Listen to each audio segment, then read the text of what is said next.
Hello friends and welcome back to the Direct X12 channel. So friends, today I will talk about Acer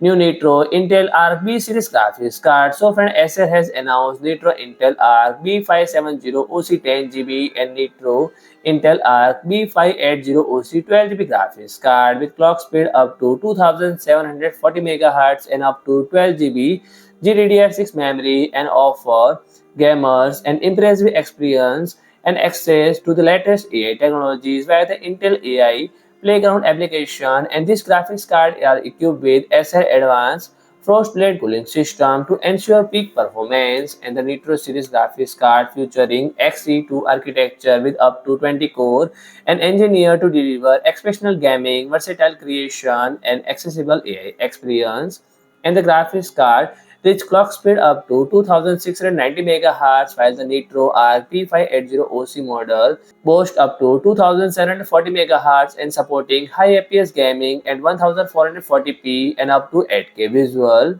And the next generation Intel Xe2 microarchitecture provide up to 50% better performance per core, enhancing gaming experience with real-time lightning, shadow, and reflection thanks to the built-in Direct X12 Ultimate support with ray tracing capabilities, mesh shader, and variable rate shading and sample feedback. An AI-generated frame powered by Intel Xe frame generation technology and significantly increase FPS for added fluidity and performance, and connectivity options including HDMI 2.1 and DisplayPort 2.1 and PCIe 4.0 bus. So friend, if you like my video, please do like, share and comment, and don't forget to subscribe my channel and press the bell icon.